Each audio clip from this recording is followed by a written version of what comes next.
ጤና ይስጥልኝ አድማጭ ተመልካቾቻችን መላው የአማራ ሕዝብ ይህ መልእክት የምናቀርብላችሁ ከአማራ ፋኖ መረጃ ማዕከል ወይም from Amhara Fano Information Center ነው። መልእክቶቻችንንም እንደሚከተለው እናቀርብላችኋለን። መልካም ቆይታ። ጤና ይስጥልኝ አድማጭ ተመልካቾቻችን የዕለቱን መረጃዎች እንደሚከተለው አሰማችኋለሁ። ተጠናክሮ በቀጠለው ፍስለት አራት የብልጽግናው መከላከያ መሐንዲስ ክፍለ ጦር አባላት ከነሙሉ ትጥቃቸው ጀግናው የራስ አበበ አረጋይ ክፍለ ጦርን ተቀላቀሉ። አፋብን ሸዋ ጠቅላይ ግዛት አሳምነው እዝ ተጠናክሮ በቀጠለው የአገዛዙ ሰራዊት ፍስለት በዛሬው ዕለት ግንቦት 20 2018 መነሻቸውን ከሸዋ ጠቅላይ ግዛት ግራሪያ ወይም ፍቼ ሰላሌ አውራጃ ያደረጉ የመከላከያ መሐንዲስ ክፍለ ጦር አባላት ከነሙሉ ትጥቃቸው የአፋብን ሸዋ ጠቅላይ ግዛት አሳምነው እዝ አጼ አምደ ጽዮን ኮር የራስ አበበ አረጋይ ክፍለ ጦርን መቀላቀላቸውን ኮሩ በላከው የግንባር መረጃ አስታውቋል። ፋኖን ከተቀላቀሉ የመከላከያ ሰራዊት አባላት መካከል አንደኛ አንሙት ሽመልስ፣ ሁለተኛ አወቀ ሞላ፣ ሶስተኛ አዱኛ አይሸሽም እና አራተኛ ሀብታሙ አማረ የተባሉ የአገዛዙ ሰራዊት ፋኖን ሲቀላቀሉ አራት ዘመናዊ ክላሽንኮቭ መሳሪያ፣ 12 ካዝና፣ ከ500 በላይ የክላሽ ተተኳሽ ትጥቅ ጨምሮ የተለያዩ ወታደራዊ ሰነዶች በመያዝ ጀግናው የአማራ ፋኖን ተቀላቅለዋል ሲል ኮሩ ገልጿል። ክብር ለትግሉ ሰማዕታት፣ ህልውናችን በተባበረ ክንዳችን። የአፋብን ሸዋ ጠቅላይ ግዛት አሳምነው እዝ ህዝብ ግንኙነት መምሪያ ግንቦት 20 2018 ዓ.ም። በመቀጠልም ከሁለት ኮሮች የተውጣጡ የተለያዩ ሻለቆች በጥምረት በአገዛዙ ወራሪ ኃይል ላይ ታላቅ ድል ተቀዳጁ። በደብረ ብርሃን ሮጅፖሊተን ከተማ ላይ ከፍተኛ ውጊያ የተደረገ ሲሆን ከ3 መኪና በላይ አገዛዙ ቅጥረኛ ኃይሎች ተደመሰሱ።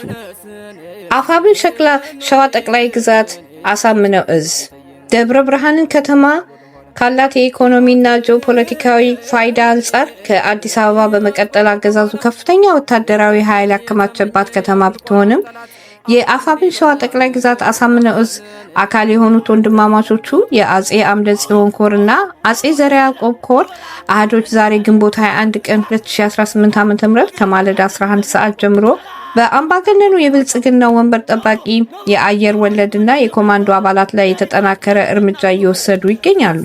በሸዋ ጠቅላይ ግዛት ተጉለት ቀጠና በደብረ ብርሃን ሪጆፖሊቲያን ከተማ ጣይቱ ክፍለ ከተማ ውስጥና በደብረ ብርሃን ከተማ ዙሪያ እንዲሁም በመሃል አምባና አዲስ እጌ በሚባል አካባቢዎች ከላይ ድሮን ከታች መድፍ ዙ 23 እና ዲሽቃ ይዞ ወደ ውጊያ ያመራው የአብይ አህመድ ሰራዊት ባደረገው ተጋድሎ ይህ ዜና እስከተጠናከረበት ሰዓት ድረስ ከ3 በላይ መኪና አስክሬን ቁስለኛ ወደ ደብረ ብርሃን ሆስፒታል የወሰደ ሲሆን ውጊያውን አሁንም ተጠናክሮ እንደቀጠለ ይገኛል።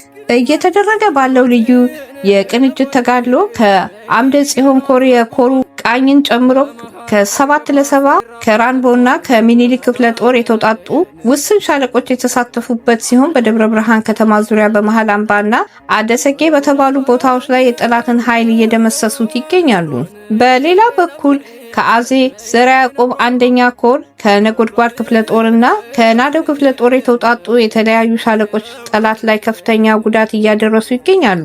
በተመሳሳይ በደብረ ብርሃን ከተማ ጣይቱ ክፍለ ከተማ የአጼ ዘርዓ ያዕቆብ አንደኛ ኮር ክንፍ ከሆኑት ከ7 ክፍለ ጦር ከብሩኬ ደምሴ ክፍለ ጦር ከአጼ ይኩኖ አምላክ ክፍለ ጦር እና ከነጎድጓድ ክፍለ ጦር የተውጣጡ ሻለቆች በተናበበ እና በተቀናጀ ሁኔታ የአብይ አህመድ አረመኔያዊ ኃይል ላይ እየወሰዱት ባለው የተቀናጀ ውጊያ ጠላት ከፍተኛ ሰብአዊና ቁሳዊ ኪሳራ የደረሰበት ሲሆን ውጊያው አሁንም ተጠናክሮ እንደቀጠለ ይገኛል። ቀጣውን የአውደ ውጊያ ውጤት በነገው ዘገባችን የምንመለስበት ይሆናል። ክብር ለትግሉ ሰማዕታት፣ ህልውናችን በተባበረ ክንዳችን።